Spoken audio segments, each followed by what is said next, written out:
Hey guys, so today we'll be making this popcorn inspired balloon arch. Before we jump into it, don't forget to like, comment, and subscribe to the channel.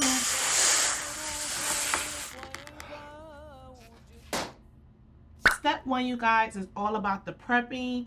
For this, I do prep my arches before I actually set it up. I just found it easier to do it on the floor, and I prep using garlands, pre-made garlands of usually is 4 clusters, and the first one was 2 clusters, but I usually do 4 clusters at a time. I just find it easier, and they are clusters of 10 balloons because I like my arches to be a little thick. And for the pole, I'm going to insert a picture. I am using the gray PVC. You can get it from Home Depot, Lowe's. I get the 10 foot and then I cut it down to 8 feet. And then the one in the middle don't have the belt on the end because I leave the belt only for the 2 on the outside. So I use 3 poles altogether, 8 feet, 3 poles altogether. The one in the middle didn't have the belt on it. I cut it off because it attached to the ones on the end. So I kept the bells on that. And then with this one, you don't need to tape it. I never had a problem where they popped out of the thing. Maybe when I was putting it together, but once it's up, it stays, it's firm, it doesn't move or anything. And I also already put my 5 inches on as well. Some reason I'm loving arches lately. I feel like they are just so simple. I don't have to think too hard, and you can still make great money just doing the arches. It's really not that complicated in my opinion. I don't put too much energy in them. I just kept it fun with this one. This was popcorn inspired, so no double stuff. I think 1 color. So step 2 is all about the setup, you guys. We are outside now. We are setting up the arch.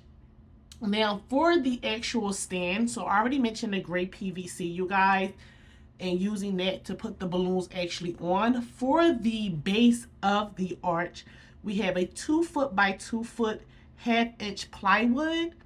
Then we have a 3/4 inch metal flange that is connected to the plywood.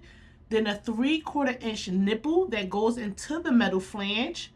And then we have a 1/2 inch EMT pipe cut to about 3.5 inches, 3.5 feet or 4 feet, and that goes into the nipple. And you tape that around the actual nipple. I usually do duct tape or something like that, or gaff tape, one or the other. And that is the base of the actual frame. And then the PVC, the gray PVC, goes inside the EMT pipe. And that's what you're seeing sliding onto the pipe. And here we're just adding on the final touches. I used the quick links. I believe I got these from Balloons Online by Sempertex, and I used the white, the yellow, and I did double stuff some of the yellow inside white. So that was the only color that was double stuff. I did yellow inside white. And then the rest was just lemonade. I want to say Ivory. I mixed it. So lemonade is from Tuftex. I did some Ivory from Qualatex. And then I did yellow and white as well. And then yellow inside white. So just a bunch of colors mixed up to really get that fun effect. We was actually supposed to have popcorn boxes at the bottom, but it was just unable. It was just windy. A lot was going on. So we did end up doing it. That's why you see I was last minute putting on the other clusters, because originally it was supposed to be popcorn boxes. So we just ended up doing the whole arch balloons, which was totally fine. I thought the quick links was a nice touch to give it more of that popcorn effect, you know, doing something else. But this is pretty much it. I was outdoors. I didn't feel like pulling out my inflator and going inside, so I was hand pumping some of the last minute quads or clusters that I needed to fill in the bottom parts. And this is pretty much it, you guys. This is the full art. This is how everything came out. If you guys have any questions, don't forget to leave it in the comment section. And again, don't forget to like, comment, and subscribe to the channel. I'll see you guys in the next video. Bye.